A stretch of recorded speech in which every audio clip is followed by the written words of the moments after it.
Ndabasuje kandi mbahaye ikaze mwebwe mudukurikirana ni karibu cyane uyu munsi tugiye kurebera hamwe ubusobanuro bw'amazina amwe menshi mu mazina y'abanyamahanga benshi bitwa ntibazi aho akomoka cyangwa icyo asobanura. Uyu munsi rero ikiganiro cy'uyu munsi kirabafasha kumenya amwe muri ayo ndetse n'imwe mu miterere ikunze kuranga abantu bitwa ayo mazina tugiye kuganirira hamwe. Reka duhere ku izina Fabrice. Fabrice ni izina ry'abahungu rikomoka ku rurimi rw'ikilatini risobanura umunyabikorikori. Ba Fabrice bakunze kurangwa no kugaragariza imbaraga zabo mu bikorwa. Bagira uburyo bwabo bwihariye bwo gukora, babasha gukemura ibibazo icyo biyemeje bashyirwa bakigezeho, kandi barasesengura cyane buri kintu cyose babonye baragisesengura. Ngubwo ubusobanuro bw'izina Fabrice n'imyitwarire iranga ba Fabrice. Serge. Serge ni izina ry'abahungu rikomoka ku rurimi rw'ikilatini rikaba risobanura gufasha abandi cyangwa se kubagirira akamaro. Ba Serge bakunze kurangwa no gutekereza cyane, ntibakunze kwivanga mu bibazo by'abandi, babanza gutekereza cyane mbere yo kugira icyo bakora, bazi gufata icyemezo kandi bakunda ibintu by'umwimerere.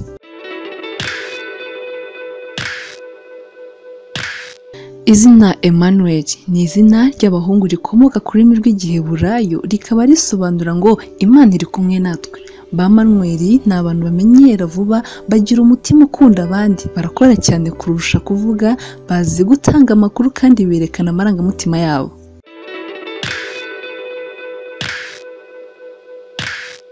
Brigitte. Brigitte ni izina ry'abakobwa rikomoka ku rurimi rw'Igikereti rikaba risobanura uwakomotse ku Mana. Ba Brigitte bakunze kurangwa no kugira ubumuntu, nta kavuyo bagira, bakora ibintu byose ku murongo, bagira inzozi nyinshi, bagira impuhwe cyane kandi kumenya ikibari ku mutima biroroha kuko bagaragaza amarangamutima yabo yose. Deborah ni izina ry'abakobwa rikomoka ku rurimi rw'igiheburayi risobanura umugore w'umunyamutima. Ba Deborah bakunze kurangwa no gufasha, bicisha bugufi kandi ni abantu babanza gutekereza cyane ku kintu bagiye gukora. Ikindi cyiza cyiyongeraho ni uko aba ari abanyamwuga kandi ni abantu bahora bashaka gutera imbere. Juliana ni izina ry'abakobwa rikomoka ku rurimi rw'ikilatini. Ba Juliana bakunze kurangwa no kugira inzozi nyinshi, bagaragaza amarangamutima barimo, bagira ubumuntu, bakora ibintu byose ku murongo kandi bazi gufata icyemezo.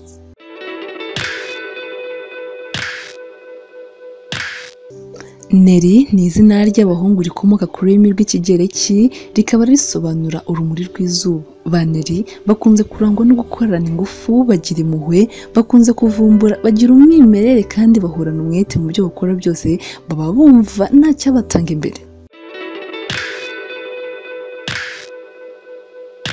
Nicole. Nicole ni izina rikomoka mu kigereki rikaba risobanura intsinzi y'abaturage. Ba Nicole bakunze kurangwa no guharanira kugera ku cyo biyemeje, gushaka kuba ingirakamaro, gukunda umutuzo ndetse no gusesengura ibintu. Ngubwo ubusobanuro bw'izina Nicole.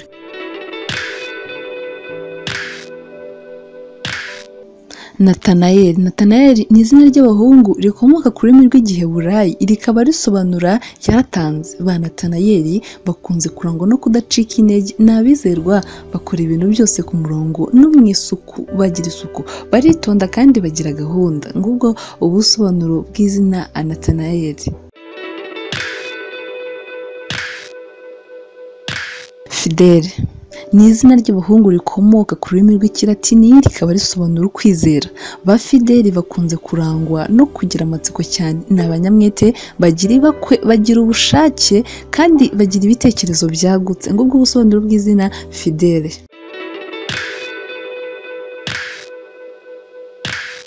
Joseph. Joseph akunze kuba ari umunyakuri, umunyamugisha, ari inyenyeri y'abandi ndetse rimwe na rimwe aba ari umuvumbuzi, arangwa n'ibitekerezo byubaka. Ikindi kandi akaba ari umunyamurava, afite impano yo kuyobora, ahanini akamenya no gukemura ibibazo kandi aba ari wa muntu udahangayikishwa n'uko atarangije ibyo yatangiye, ahubwo akaba yabiharira abandi. Akorana umurava mu kazi ke ndetse aba yizirije mu mategeko. Ngubwo ubusobanuro bw'izina Joseph.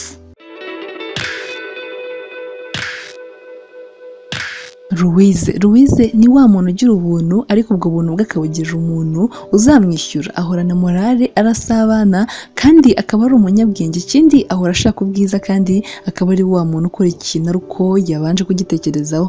Aba yumva yayobora abandi, ni umuyobozi mwiza kandi akaba ari wa muntu ugira umutima ukomeye. Aba yumva yakora ibitandukanye n'iby'abandi kandi ba Louise bikundira politiki n'ubuhinzi.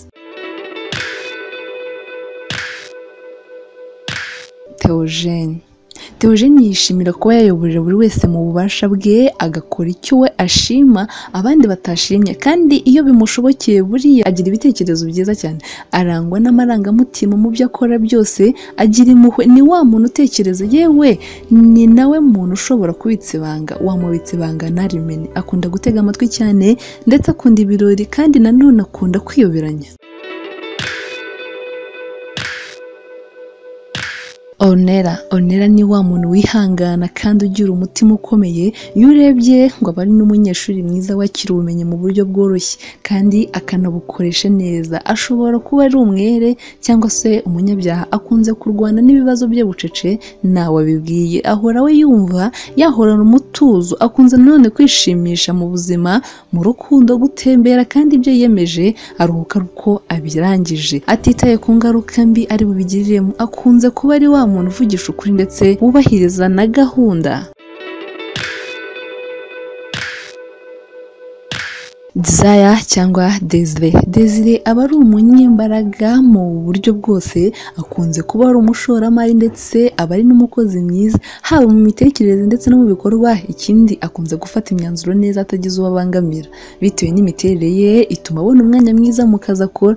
Ikindi ni wa muntu ujya wikaruma rimwe na rimwe, arangwa n'ikinyabupfura ndetse n'ibitekerezo byubaka. Iyo afite inzu ye cyangwa se urugo rwe aba atuje, akunda umuryango we wose ndetse akanawitaho. Aba ari umuyobozi mwiza w'urugo ugendera ku murongo. Ikintu kiba mu mutima we ni ubutabera ndetse n'ukuri. Nguwo Desire.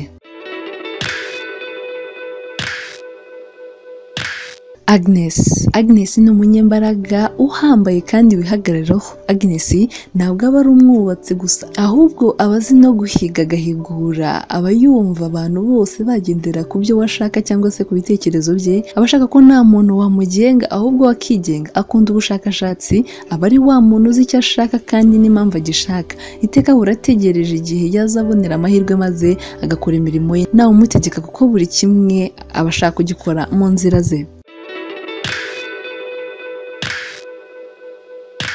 Eric ni wa muntu ushobora kwemeranya ikintu ariko mu minota mike ukabona arahindutse. Ibintu akora byose ntabwo biba bigenda nk'uko abishaka, kuko akunda kwidagadura. Ubwisanzure bwe nibwo ashyira imbere. Eric ntabwo ajya abona umwanya wo kuruhuka kuko ahora ahugiye mu bintu bitandukanye. Ahinduka vuba, ni wa muntu uba ufite igikundiro. Ikindi kandi Eric ahora ashaka ikintu yakora kugira ngo ayobore abandi. Agira impano yo kwishakishiriza ibitekerezo bye ndetse no kuzagera ku cyo yifuje mu buzima. Nguwo Eric.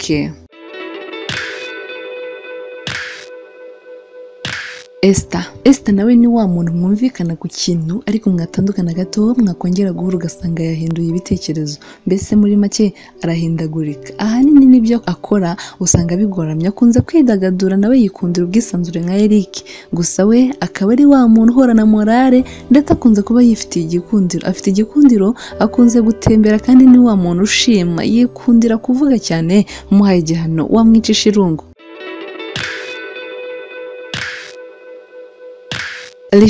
Richard akunze kuba ari umunyamategeko kuko bimuba mu maraso. Icyo yatangiye cyangwa yatangije aruhuka ari uko akirangije. Ni umunyembabazi kandi ndetse akunda no gufasha abantu. Ni wa muntu wirekura, akunze kugira umwanya wo kuruhuka. Ikindi kandi yemera icyo ahawe cyose. Agira impano yo kuyobora ubushoramari, ubucuruzi, ubuhinzi ndetse n'ubushakashatsi mu bya siyansi. Ahora kandi yumva yakorera iperereza ibibazo byananiranye cyangwa se ku kibazo cyananiranye mu by'ukuri, kandi ngo ni wa muntu wumva yakwisumburaho mu buryo bw'ubwenge. Nguwo Richard.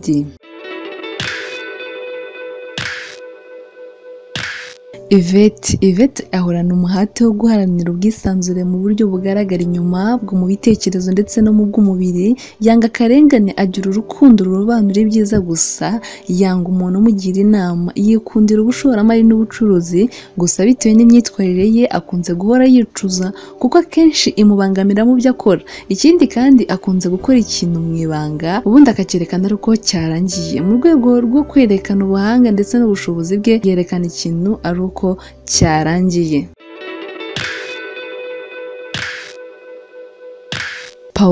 Pauline agira umutima woroshye cyane, akunda abantu, azi kubana, aca bugufi kandi ashaka ubwumvikane mbere ya byose.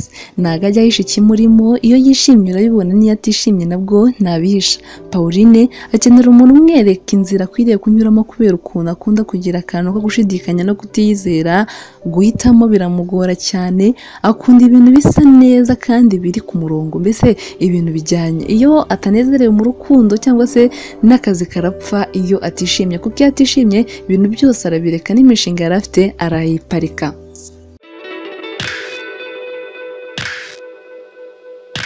Clovis agira igikundiro, ni umuntu ushyira mu gaciro, agatekereza adashyizemo ibikabyo cyangwa se amarangamutima, kuko inzira zose yacamo kugira ngo agere ku ntego ye kandi mu buryo bufatika, agerageza kuba yagera ku ntego ze. Ntago ashiturwe n'ibije byose kandi nta nubwo apfa gucika intege, ibi bigatuma akenshi agera ku nzozi ze. Clovis ntago agendera ku bitekerezo by'abandi, ntago ari nyamujyi iyo bigiye, we akomeza inzira yiyemeje uko byagenda kose. Intege nke zizira ku bantu akunda kuko ntacyo apfa kubima. Iyo agusezeranyije ikintu aragikora, agira ikinyabupfura, yanga ikintu cyose cyangwa umuntu umutesha igihe. Clovis ntajya yihanganira akarengane ku buryo akubonye unarenganya umuntu no kurwana yarwana. Ayo niyo mazina rero twahisemo kubasobanurira uyu munsi. Reka mbashimire mwebwe mwese mwadukurikiranye kuva dutangiye kugeza dusoje. Nyemerera ngusabe ukande subscribe, unyeganyeze nako kazogera kugira ngo ibiganiro byiza tubategurira bijye bibageraho igihe. Uduhe like na comment, ubundi ahanini nk'uko ubushakashatsi bwagiye bubyerekana ngo usanga izina ry'umuntu ari ryo rimusobanura, kuko ngo iyo urebye umwe mu myitwarire iranga uwo muntu ibihuye n'ubusobanuro bw'iryo zina rye. Nawe rero niba ushaka kumenya ubusobanuro bw'izina ryawe uratwandikira muri comment izina ryawe ubutaha tuzarihereho. Reka mbashimire mwebwe mwese mwadukurikiranye. Ciao ciao.